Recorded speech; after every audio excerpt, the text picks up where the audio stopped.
여러분 주중에 주일 설교 말씀을 다시 한번 기억나도록 제가 이렇게 녹화를 해가지고 우리 카톡이나 유튜브에다 올려놓으려고 그래요.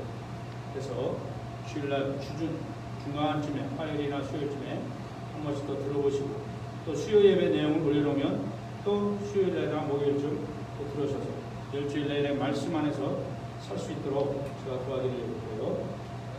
카톡에 올려놓은 거 여러분 다 들으시죠? 하여튼 어제 토요일 날은 그냥 우리 애들이 어른보다 더 많이 와서 토요일 새벽 기도에 애들이 깐난이부터 시작해가지고 그래서 애들을 평생 신앙교육 다 시켰다 싶어요. 애들 어렸을 때 새벽 기도 한번 경험해보는 게 평생을 좌우합니다. 평생. 여기 어린아이들 키우는 우리 부모들은 평생 새벽 기도 한번 하는 거 빨리 경험시키자. 더 늦기 전에. 자, 답은 고린도에 있다. 16번째 시리즈로 신앙생활 가이드라인이라고 하는 제목을 붙여봤습니다. 이 말씀을 듣기 전에 우리 찬송가 하나를 듣고 우리 듣겠습니다. 나의 힘이 되신 여호와여. 이거 나눠드렸죠? 이거 우리 한번 가사 내용 잘 음미해가면서 우리 심령으로 한번 들어보겠습니다.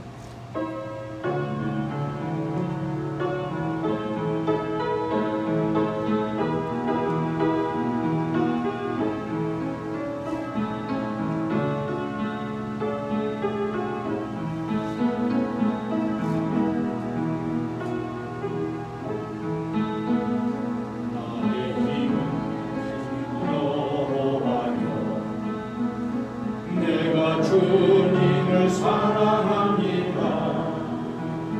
주는 나의 반석이시며 나의 요새시라. 주는 나를 건지신 분 나의 주 나의 하나님 나의 귀한 바위시요 나의 방 되시라. 나의 하나님 나의 하나님 구원의 뿌리시요 구원의 뿌리시요 나의 산성이라. 나의 하나님 나의 하나님 나의 하나님 그는 나의 여호와 나의 구세주 나의 생명이신 여호와. 내가 주님을 찬양합니다. 주는 나의 사랑이시며 나의 의지이시라. 주는 나를 이끄시며 주의 기름도 하시며 나의 생애 목자 되시니 내가 따르리라. 나의 하나님 나의 하나님 생명의 면류관으로 내게 씌우소서. 나의 하나님 나의 하나님 그는 나의 여호와 나의 곳에 다시 한번 나의 하나님 나의 하나님 나의 하나님 그는 나의 여호와 나의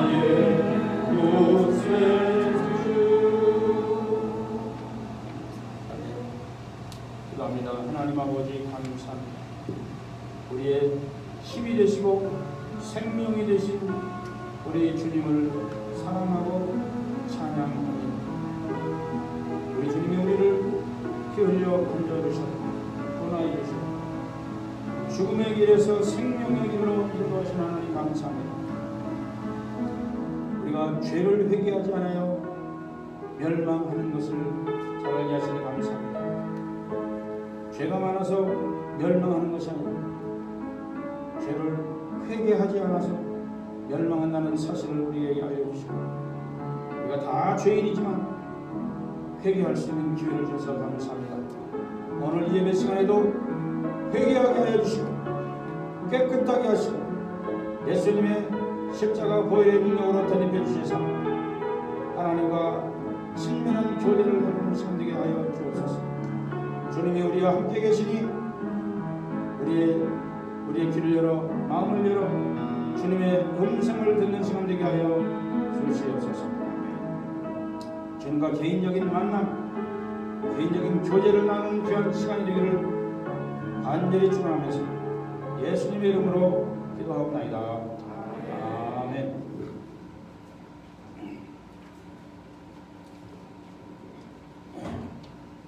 고린도전서 16장, 고린도전서 마지막 장입니다. 고린도전서를 마지막 16장을 보면서 그렇게 문제가 많고 파단을 치면서 어린아이와 같은 모습을 하고 있는 바로 그 고린도 교회, 교인들을 향한 우리 사도 바울의 부모와 같은 심정, 빨리 자랐으면 좋겠다, 성장했으면 좋겠다 하는 그 부모의 심정으로 고린도 교인들에게 마지막 16장을 쓰는 내용을 보면서 하나님께서 우리 모든 성도들에게도 우리 새한교회에게도 고린도 교회들처럼 어린아이의 모습으로 그냥 남아있지 말고 빨리 성숙해서 성장해서 그리스도의 놀라운 은혜를 누리며 살아가는 성도들이 되면 좋겠다 하는 생각이 되어서 오늘은 구절절히 나누기보다는 일반적인 신앙 가이드라인을 한번 나눠보려고 해요. 저는 가끔 이런 질문을 받습니다. 당신은 왜 목회를 하게 되었는가? 가끔 저를 아는 사람들로부터 받는 질문이기도 합니다. 그때마다 저는 주님께서 그렇게 하고 싶은 마음을 주셔서 그렇게 하고 싶어서 저는 그렇게 했습니다. 혹은 주님이 부르셔서 라고 하는 일상적인 그냥 대답을 하고 했어요. 그런데 그 정도 대답으로는 충분한가 하는 생각이 어느 날 들었습니다. 그래서 저 스스로 자신에게 한번 질문을 해보았어요. 나는 왜 목회를 하고 있는가? 나는 왜 지금 이 신앙생활을 하고 있는가? 이러한 마음을 주셔서 그런 질문을 저희한테 해보면서 한번 점검을 해봤어요. 나는 왜 하는가? 목적이 어떤 목표를 가지고 하는 건가? 그래서 저에게 대한 목표에 대한 꿈을 다시 한번 확인하게 해주시는 그런 기회를 갖게 되었어요. 그 꿈은 바로 저에게 맡겨주신 주님의 사람들, 성경에서는 주님께서 나의 양들이라고 표현했어요. 그 주님의 사람들을 목자라는 영적 리더로 잘 성장하도록 돕는 것이겠다 하는 깨달음이 왔습니다. 여러분, 우리가 흔히들 그런 얘기를 합니다. 대부분 1년 된 크리스찬이나 30년 평생 크리스찬으로 사는 사람이나 나중에 가면, 나중이 아니라 지금 보면 1년 된 사람이나 30년 된 사람이나 똑같다는 거예요. 왜 그렇게 신앙의 연륜이 그렇게 큰 차이가 있음에도 불구하고 삶의 내용에 있어서는 1년 된 사람이나 30년 된 사람이나 그렇게 크게 다르지 않을까? 그래서 저도 곰곰이 생각하면서 그 원인이 뭘까 생각하다가 영의 양식을 먹이는 일과 돌보는 일을 하지 않기 때문이라는 생각을 해봤습니다. 그냥 주일 성수하고 교회 모임 나오고 행사에 참여하고 가정예배 드리고 일상적인 신앙생활에 머물러 있기 때문이 아닌가? 그러면 아니 목사님 그 정도면 다 하는 거 아니에요? 이렇게 질문할 수도 있어요. 그런데 우리 주님이 부활 승천하시면서 이 땅을 떠나실 때 바로 제자들에게 마지막 부탁하신 말씀이 있어요. 그 말씀을 통해서 예수님은 우리 모든 그리스도인들에게 결국 어떤 목표를 가지고 신앙생활을 해야 하는지를 제시해 주셨다고 저는 믿습니다. 신앙의 연륜이 깊어감에 따라 내가 지금 무엇을 하며 살고 있는가 한번 내 자신 스스로 질문을 해볼 필요가 있어요. 오늘 이 시간 한번 해보세요. 나의 신앙 연륜 자랑할 게 아니라 1년 됐나 30년 됐나 똑같은지 아닌가. 주님이 부탁하신 말씀을 요약하자면 이렇습니다. 내 양을 먹이라, 내 양을 치라. 돌보라는 얘기죠. 영어는 feeding and taking care. 혹은 영혼 구원하여 제자를 삼으라 라는 말로 예수님의 마지막 유언과 같은 말씀을 압축할 수 있습니다.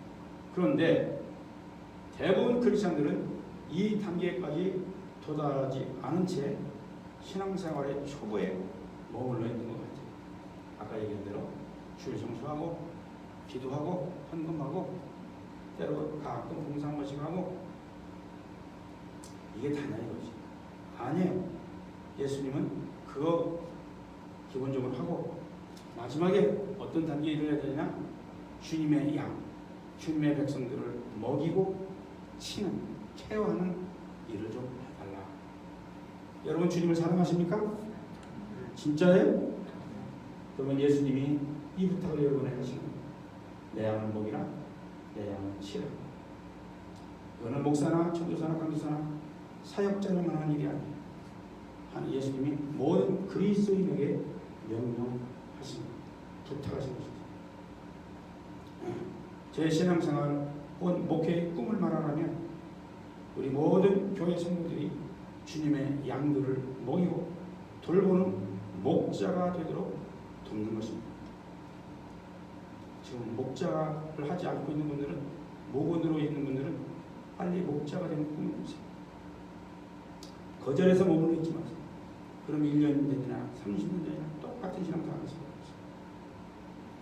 모든 성도들이 목자가 되어서 영혼을 구원하여 주님의 제자로 만드는 일을 하며 사는 거예요.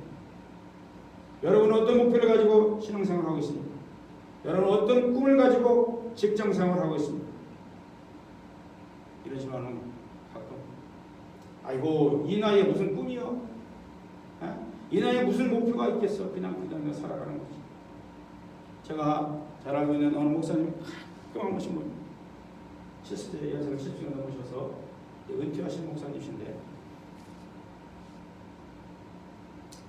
제가 가끔 어떤 꿈을 꾸고 사세요 목사님 요즘 그러면 깔깔깔 하고 있으면서 아이 지금 김 목사 이 나이에 내가 무슨 꿈이요? 하루하루 그냥 아이고 하면서 사는 것이지. 그래서 내가 속으로 깜짝 놀랐어요. 은퇴하신 목사님이 저 정도면 일반 성도들은 완전히 그냥 죽은 영혼과 똑같아요. 여러분 나이에 관계없어요. 살아있는 동안 예수님이 우리에게 명하신 것처럼 주님의 양을 먹이고 케어, 테이킹 케어, 돌보라 이 일을 하십니다. 여러분 제가 이렇게 신앙생활하면서 보면 목자 생활하는 사람과 그냥 목원 생활하는 사람은 생활 차이가 엄청나다. 목자하는 사람은 주일날 교회 못 나오면 목사 되지 신방도 가고 전화도 하고 금요일 때마다 데려다 놓고 집을 오픈하여 먹이고 이게 진짜 예수님이 기뻐하시는 일입니다. 여러분. 이게 제자된 삶이에요. 제자 성공 그냥 몇 년씩 했다고 해서 제자가 되는 게 아니고 지금 무엇을 하고 있느냐를 보면 되는 거예요. 목자라는 게 그렇다는 거예요. 제가 가끔요 우리 난민 가정들을 방문합니다. 17, 18이면 애들이 결혼을 해요. 깜짝 놀랐죠. 내가 얼마 전까지 내가 고등학생으로 애들을 내가 데리고 다녔는데 오늘 결혼을 했대. 애를 안고 있어 여자애. 이제 그 어린 나이. 그 전에 결혼하기 전에 학생이기 때문에 내가 막 함부로 조금 쉽게 됐는데 그 젊은 나이인데 애를 안고 이 피딩 우유를 먹이고 있고 애를 돌보는 일을 보니까 절대 나이 어리다고 함부로 대할 수가 없어요. 얼마나 고상하고 얼마나 아름다운 모습인지 경외감이 드는 거예요. 나이 어리다고 나이 어린 게 아닙니다. 누군가를 부모로서 먹이고 케어를 한다는 거, 이거 굉장히 소중한 겁니다. 예수님 우리 신앙인들에게 그거를 요구하시는 거예요. 지금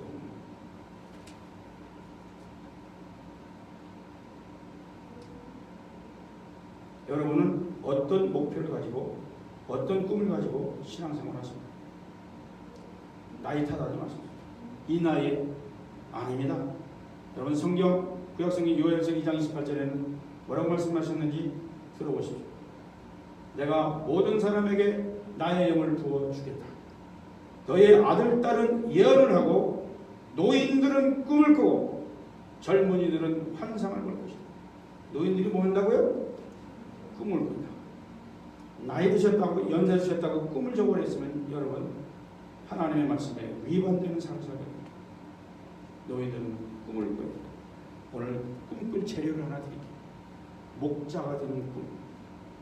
그냥 타이틀만 가지고 있지 마시고 실제적으로 믿지 않는 내 이웃 영혼 주중에 전화 한번 해보고 찾아가고 때로는 초대해서 집으로 보내 밥을 먹이고 해서 그 영혼을 전도해서 어떻게든 하나님의 장을 받으려고 하는 그 애쓰는 그 사역,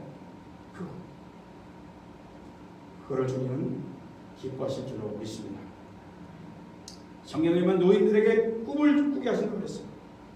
우리가 꾸는 게 아니야. 하나님의 꿈을 주시는 겁니다. 믿습니까? 그래도 저도 나이가 들면서 자꾸 꿈을 잃지 않으려고 꿈을 꾸기 시작합니다. 그 꿈은 우리 교회 모든 성도들이 목자가 되어서 영혼을 구원하여 제자를 만드는 바로 그런 크리스찬의 수준까지 이루도록 하는 꿈입니다. 저도 은퇴하고 나서 집을 오픈해서 오붓하게 믿지 않는 사람 전도해서 그렇게 해보려고 해요. 가정교회. 얘는 코로나 바이러스 이후에 대형으로 모이는 것은 굉장히 제한적입니다. 가정교회 단위 그 정도의 목장 모임 단위로 모여서 예배하고 자꾸 영혼을 구원하여 제사하는 사역하는 것이 앞으로의 우리 교회들이 해야 될 방향이 아닌가 이런 생각도 해봤습니다. 아까 말씀드렸지만 어린이를 어른으로 성장 배출시키는 일을 하는 사람이 된다는 것은 바로 이 영적인 지도자 성숙했다라는 뜻입니다. 아까 얘기한 대로 17, 18살에 결혼했었지만 아이를 낳아서 먹이고 입히고 케어하는 그 모습을 보면서 누가 그 사람을 지금 철부지 어린아이라고 얘기합니까? 그런 일을 하지 않거나 하고 있지 않으면 발달 장애와 다름없습니다. 부모처럼 누군가를 먹이고 돌보는 일처럼 고상한 일이 없습니다. 수준 높은 일이 없다고 저는 믿습니다. 오늘 고린도전서 16장에서 사도 바울은 영적인 부모가 되어 문제 많은 고린도 교인들에게 성숙한 크리스찬이 되도록 가이드라인, 신앙생활의 가이드를 제시해주고 있어요. 그리고 성숙한 크리스찬이 가져야 할 태도를 가르쳐주고 있습니다. 그래서 여기까지 한두 가지만 나누려고요. 여기서 목자 혹은 성숙한 크리스찬을 하면 영적 리더라고도 말할 수 있어요. 앞으로 여러분 모두가 목자라는 성숙한 크리스찬 혹은 영적 지도자 단계까지 오를 텐데 바로 영적 지도자가 가져야 할 태도는 어떤 것들이 있는지 알아보겠습니다. 첫째, 항상 칭찬을 받아야 한다는 생각을 버려라. 따라해봅시다. 항상 칭찬을 받아야 한다는 생각을 버려라. 항상 칭찬을 받지 못하는 것은 실제로 내 자신이 칭찬받을 만한 구석이 없어서 그럴 수도 있습니다. 크리스찬이라고 해서 항상 칭찬받는 건 아니죠. 부족한 것 투성일 수가 있어요. 주님께서 부르셔서 그럼에도 불구하고 주님께서 불러주시니 하나님의 자녀가 되는 것 아니겠습니까? 여기 중에 누가 하나님의 그 기준에 합당해서 하나님의 자녀가 된 사람이 어디 있어요? 다 부족합니다. 완벽해서 부르신 것도 아닙니다. 약점이 많지만 하나님의 뜻에 순종하며 살겠다고 따라 나서는 그 사람을 하나님께서는 부르셔서 성장케 하시고 결국 영적인 리더, 가정에서는 부모로서 영적 리더로 하나님이 세우시고 교회에서는 여러 가지 직분을 주셨습니다. 또는 목자로 해서 직분 주셔서 영적 리더로 세우십니다. 목사나 목자와 같은 영적 제자가 되면요 모두 존경을 받고 싶어하는 욕심이 생깁니다. 그러나 그렇지 않다는 것도 우리는 알아야 해요. 성숙한 크리스찬은 옆에 있는 사람의 약점을 보기보다는 장점을 봐주는 사람입니다. 내가 성숙한 신앙인인가 아니면 아직도 어린아이 신앙인가를 알아보려면 나는 내 이웃의 약점을 잘 발견해 보는 사람인가 아니면 약점이 많지만 그 중에 간혹 한 번씩 있는 그 장점을 끄집어내서 봐주는 사람인가 요거를 한번 체크해보고 오늘 이 시간에 여러분 체크해보세요. 나는 30년 다녔어도 아직 어린아이가 나는 1년을 다녔는데 나는 벌써 성장했네? 이런 사람입니다. 신앙생활을 오래 해서 성숙한 사람은요 이웃의 장점을 잘 봐주고 그것을 가지고 칭찬하는 사람입니다. 누군가 나의 약점을 가지고 물고 늘어지면 여러분 실망하지 마세요. 오히려 그렇습니다. 나는 그런 약점을 가졌음에도 불구하고 하나님께서 나를 하나님 자녀로 삼아주신 것, 그래서 하나님이 나를 목자로 사용하신 것, 이거 감사합니다. 이거를 자랑하시기 바랍니다. 아멘. 우리 PCA 목사님들 중에 제가 교제하는 분이 있는데 그분이 그런 반응을 하더라고요. 자기가 그 교회 맨 처음에 부임해서 자기가 먼저 가장 먼저 한 일이 뭐냐, 자기 약점을 몇십 가지로 쭉 나열해서 알려줬습니다. 나는 화를 잘 내고 버럭버럭 잘 내고 참을성이 없고 같은 이런 성격, 이런 약점을 나는 가지고 있는 거아니에요. 이게 소개를 한 다음에 목회를 계속 시작했습니다. 하다가 어느 성경 있는 사람이 목사님의 그 약점을 자꾸 물고 늘어진다. 왜 목사님은 그 모양입니까? 왜 목사님은 그러십니까? 그래서 다시 한번 반응합니다. 그렇습니다. 나는 그런 약점을 가진 사람이라고 미리 말씀드렸지 않습니까? 좀 도와주세요. 그러면서 목회를 잘 하고 있다. 이런 간증을 하게 되었습니다. 여러분, 맞습니다. 모든 사람은 약점도 많지만 또 찾아보면 장점도 많아요. 저도 참 약점이 많은 사람입니다. 여러분 지금 막 스쳐 지나갈 거예요. 김희상 목사의 약점. 그죠? 지나가죠 지금. 그럼에도 불구하고 이렇게 목회를 할 수 있는 것은 여러분들이 저의 약점보다는 장점을 그 몇 가지 안 되는 그 장점을 봐주시기 때문에 아닌가 이런 생각을 해봤습니다. 혹시 누군가가 저의 약점을 붙잡고 발견해서 누군가 물고 늘어지면 끝까지 물고 늘어지면 불독의 개가 왜 이렇게 무섭습니까? 한 번 물으면 놓지 않는다고 하거든요. 그래서 불독 개가 여러분 불독처럼 그런 약점을 한 가지 딱 그래서 딱 물고 늘어지면요 저도 진작에 지금 목회 그만뒀어요. 다시 아마 약국으로 돌아갔어야 될 거예요. 우리 성도, 우리 서로 성도들의 장점을 가지는 성숙한 크리스찬이 다 되시기를 다시 한번 축원합니다. 아멘. 이제부터는 자꾸 약점 얘기하지 마세요. 누군가가 약점을 얘기하면 그 자리에서 빨리 입을 막아주세요. 그러면서 그 사람이 이거도 좋다더라, 이거 참 좋더라 그더라, 그 얘기를 하세요. 약점을 물고 늘어지고 자꾸 발설하는 사람은 지금 마귀한테 속아 마귀에 들어올 수 있는 거예요. 또 다른 한 가지 칭찬을 받지 못하는 부분은요, 약점을 바라보는 바로 그 상대방, 그 사람이 아직 영적으로 성숙하지 못했기 때문이다라는 생각을 하셔요. 영적이지 못한 사람은요, 영적인 일을 분별하지를 못해요. 영적이지 못한 사람은 자신의 주관의 생각에 맞춰서 판단하고 말을 해요. 그래서 지도자가 어떤 말을 혹은 실수를 하면, 또 어떤 일을 하면 그저 순수하게 받아들이지 못해요. 그래서 그 목사님이 저를 일을 하셨지. 동기를 의심해 선한 일을 하는데도 자신의 기준에 맞지 않으면 많은 비난을 쏟아부어요.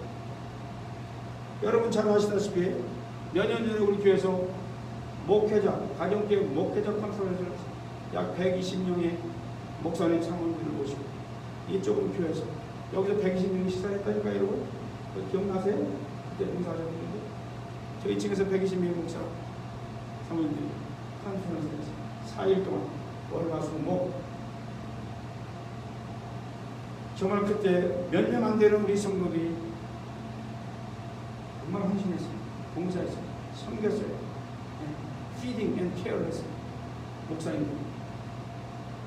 거기에 직접 사역에 참여했던 많은 분들이 그런 고백들을 했잖아요. 육신으로는 피곤했지만 우리 영이 이렇게 기쁜 것은 난 처음 봤다. 그때 목사님들이 저한테 물었어요. 아니 매일 끼니마다 왜 봉사하는 사람이 부엌에 있는 사람이 똑같습니까? 우리 사람이 없어서 똑같은 사람을 매일 해야 돼요.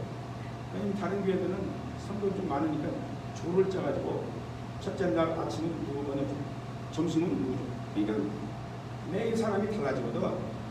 근데 그 목사님들이 늘 다니는 목사님들이 우리 교회 보니까 매일 똑같거든 사람이. 그러니까 알지 얼마나 힘들 것이냐. 그런데요 여러분 그때 봉사에서 경험했던 그 피딩 먹이고 케어하는 그 기쁨이 얼마나 컸던지를 경험한 사람은 다 아실 것입니다. 그렇게 해서 은혜롭게 잘 맞췄는데 어느 날 제 귀에 이상한 얘기가 들려요. 그거 목회자 컨퍼런스 한 것은 김상환 목사가 자기가 유명해지고 싶어서 저 행위를. 근데 너무 어이가 없어가지고 어떻게 저런 생각을 할 수 있나. 나는 진짜 털끝만도 생각한 적이 없었거든요. 그거 해가지고 유명하지도 못하겠다고. 야, 그런 발상을 한 자체가 너무 기가 막히더라고요. 그래서 그 말을 한 사람의 근원지를 찾아가 봤더니 그때 그렇게 뼈빠지게 봉사하고 섬기는 그 사람들은 4일 동안 하는데 바쁘다 뭐하다 해가지고 그 자리를 피한 사람, 그 자리에 와보지 않은 사람, 그 사람의 겉으로 이렇게 제 3자의 입장에서 꼭 남의 일처럼 이렇게 보고 그렇게 생각이 돌아갑니다. 여러분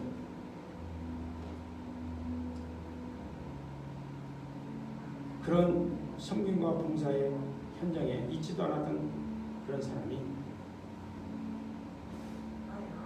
뭔가 이유를 대야 되겠는데 살짝 꼬아가지고 마귀의 속은 그래가지고 아이고 이런 켄터키에서 김상환 목사 유명해졌는데 뭘 하겠어? 에? 방송도 안 타고요 아무것도 안 돼. 켄터키는 워낙 이 그린 그레스 초원 위에 사는데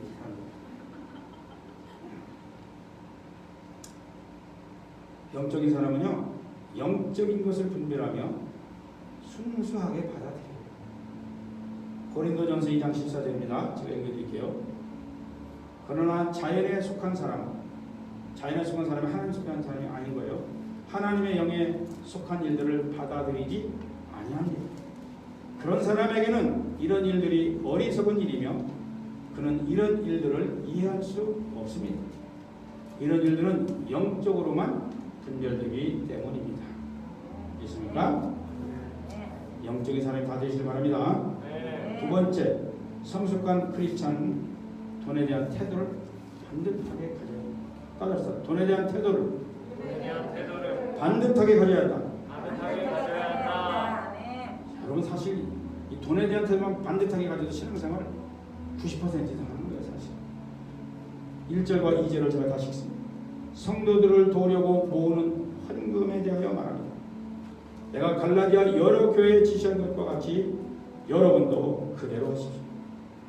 매주 첫날에 여러분은 저마다 수입에 따라 얼마씩을 따로 저축해 두십시오.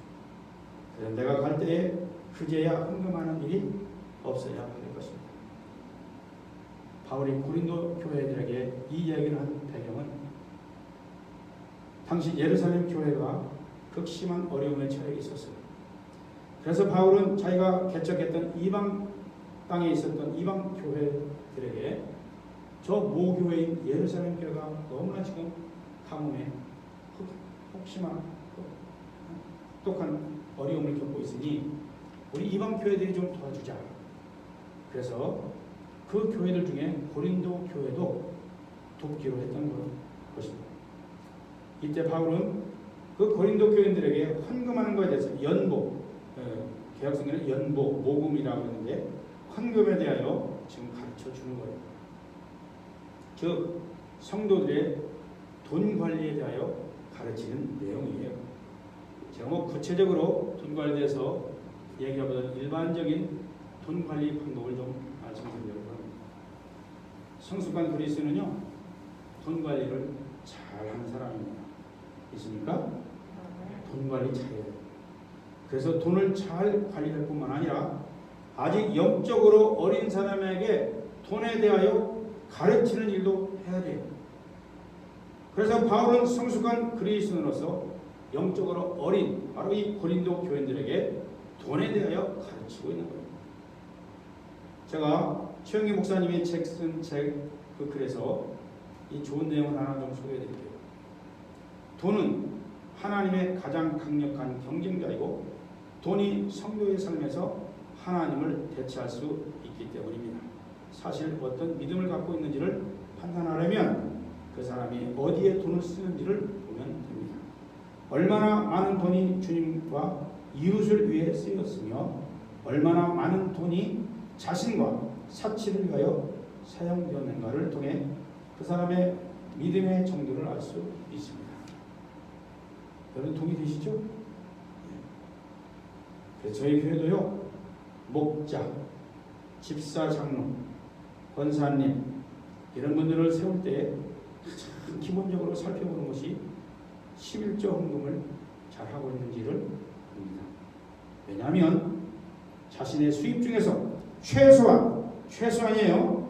최소한 10분의 1을 주님과 이웃을 위해 자신의 생각이 아니라 남을 위해서 쓸 줄 아는 사람이 물질을 가장 기본적으로 잘 관리하는 사람이기 때문에 그렇습니다. 물질 관리를 잘못하는 사람이 어떻게 영혼 관리를 할 수 있겠습니까? 그래서 저도 목장 모임이나 성경 공부 모임 같은 데서 돈에 관한 이야기가 나오면 여러분 피하지 말고 적극적으로 토론을 하시고 가르쳐야 한다고 생각합니다. 최영기 목사님 그 책에서 계속 이런 얘기를 합니다. 잘 들어보세요. 수입보다 지출이 많은 삶을 산다든지 카드 빚에 지나치게 의존하고 있으면 주어진 수입 안에서 사는 방법을 가르쳐야 합니다. 이 말씀을 제가 빗대서 여러분에게 지금 가르치는 거예요. 돈을 꾸었으면 반드시 갚아야 하고 꾼 돈을 갚기 전에는 새 집을 산다든지 새 차를 사는 것이 아니라는 것을 가르쳐야 합니다. 최영기 목사님 말씀인데 저도 좀 동의를 해서 가르칩니다. 돈을 속히 벌기 위해 가짜 물건을 팔거나 세금을 펄탈하고 있는 교인들은 하나님께 의지하고 바르게 살아야 한다고 가르쳐야 합니다. 노름이라든지 복권, 주식 등을 통해서 쉽게 돈을 벌리는 사람들에게는 땀 흘려 돈을 벌어야 한다는 것을 가르쳐야 합니다. 저도 이 글을 빗대서 여러분에게 이 내용을 그대로 가르쳐 드리고 싶습니다. 특별히 크리스찬 부모들은요, 가정에서도 자녀들에게 돈 관리에 대하여 잘 가르쳐야 합니다.